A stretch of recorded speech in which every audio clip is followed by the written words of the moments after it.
देखो जैसे ये क्वेश्चन है, देखो एक फंक्शन दिया गया है एफ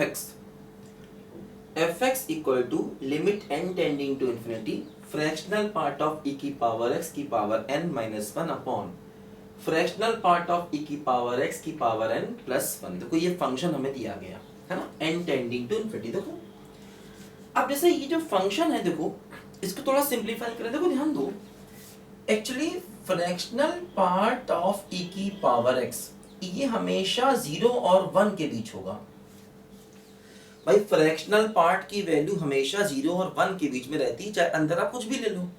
जैसे अंदर आपने ए की पावर एक्स ले लिया, तब भी फ्रैक्शनल पार्ट की वैल्यू रहेगी क्या, बोलो 0 और 1 के बीच में।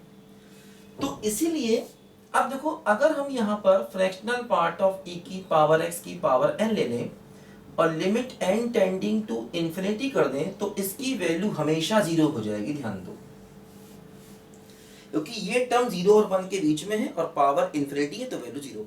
अगर ये 0 भी होगा तब भी वैल्यू 0। तो मतलब देखो यहाँ पर हम ऐसा कर सकते हैं कि एफ एक्स इक्वल टू हो जाएगा 0 माइनस 1 अपॉन प्लस 1। देखो एफ एक्स की वैल्यू क्या हो गई, बोलो -1 हो गई। मतलब ये जो पूरा फंक्शन था, देखो ये पूरा का पूरा फंक्शन -1 के बराबर आ गया। ध्यान दीजिए, है ना, ये पूरा का पूरा फंक्शन देखो -1 के बराबर आ गया। ऑलवेज -1, मतलब ये फंक्शन ऑलवेज -1 है, कांस्टेंट फंक्शन। अब अगर फंक्शन कांस्टेंट है तो हम कह सकते हैं ऑलवेज कंटिन्यूअस, और कह सकते हैं बोलो ऑलवेज डिफरेंशिएबल, क्योंकि देखो ये फंक्शन पूरा कांस्टेंट, ऑलवेज कांस्टेंट। ठीक, अच्छा कांस्टेंट फंक्शन है तो कांस्टेंट फंक्शन देखो हमेशा -1।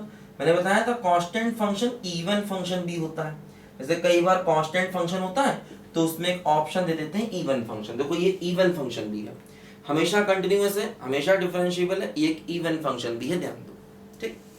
अगर देखो हम इसका ग्राफ बनाएं, जैसे y बराबर -1 आया, तो y बराबर -1 लाइन क्या होगी बोलो, x एक्सिस के पैरेलल होगी और 1 की डिस्टेंस पर होगी। देखो ये इस फंक्शन का ग्राफ क्या बन जाएगा बोलो, y बराबर -1 बन जाएगा इस फंक्शन का ग्राफ, है ना। क्योंकि देखो ये जो लाइन बनेगी, ये लाइन क्या होगी बोलो, x एक्सिस के पैरेलल होगी और 1 डिस्टेंस पर नीचे की तरफ होगी, y बराबर -1। ठीक, तो मतलब हम ऐसा भी कह सकते हैं कि इस फंक्शन का ग्राफ x एक्सिस के पैरेलल होगा। ठीक है, वो देखो ग्राफ आ गया y बराबर -1। तो ये क्वेश्चन का आंसर आ गया। देखो सब जल्दी से इसको